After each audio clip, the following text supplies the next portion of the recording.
Instagram video વાયરલના મામલે Thara police સ્ટેશનમાં atrocity હેઠળ ફરિયાદ નોંધાઈ। ઓગળ તાલુકાના નેકારિયા ગામે રહેતી ઇન્સ્ટાગ્રામ ઇન્ફ્લુએન્સર હેતલ પરમારનો વિડીયો સોશિયલ મીડિયા પર વાયરલ કરવાના મુદ્દે સર્જાયેલા વિવાદને પગલે થરા પોલીસ સ્ટેશનમાં ગંભીર ફરિયાદ નોંધાઈ છે। માહિતી મુજબ નેકારિયા ગામના એક પરિવારે આ મુદ્દે ભાભર તાલુકાના કોતરવાડા ગામના બે યુવકો સાથે બોલાચાલી થતા મામલો ઉગ્ર બન્યો હતો। તે બાદમાં ભોગ બનનાર મહિલાએ થરા પોલીસ સ્ટેશનમાં ફરિયાદ નોંધાવી હતી।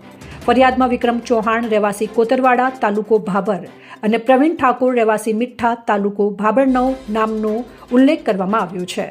બંને સામે એટ્રોસિટી એક્ટ હેઠળ ગુનો નોંધાયો છે। ફરિયાદને આધારે લઈ ડીસા નાયબ પોલીસ અધિક્ષકે તપાસ હાથ ધરી છે। આ ઘટનાની સત્ય હકીકત બહાર લાવવા તપાસને ગતિ આપવામાં આવી છે। સોશિયલ મીડિયા પર સતત વધતા વિડીયો, ફોટો અને અભદ્ર ભાષાના શેરિંગને લઈને સ્થાનિકોમાં પ્રશ્નો ઉઠ્યા છે। તંત્ર દ્વારા ઇન્સ્ટાગ્રામ, ફેસબુક તથા ટ્વિટર જેવા પ્લેટફોર્મ પર અપલોડ થતું અભદ્ર કન્ટેન્ટ માટે સાયબર ક્રાઇમે વધુ કડક વલણ અપનાવવાની જરૂર હોવાનું મનાય છે। અહેવાલ ગૌતમ છત્રાલિયા, BNK ન્યૂઝ, કાંકરેજ।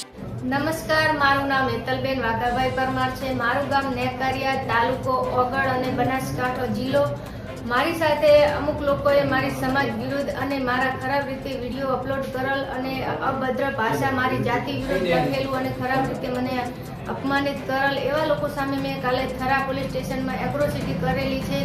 તો આવા લોકો સામે કાયદેસરના કાર્યવાહી થાય એવી હું માંગ રાખું છું અને આવા લોકોને કાયદેસર એમની સજા થવી પડે અને મને ન્યાય મળવો પડે, કારણ કે અન્ય કોઈ બેન દીકરી સાથે આવું ના બને એવી હું માંગ કરું છું।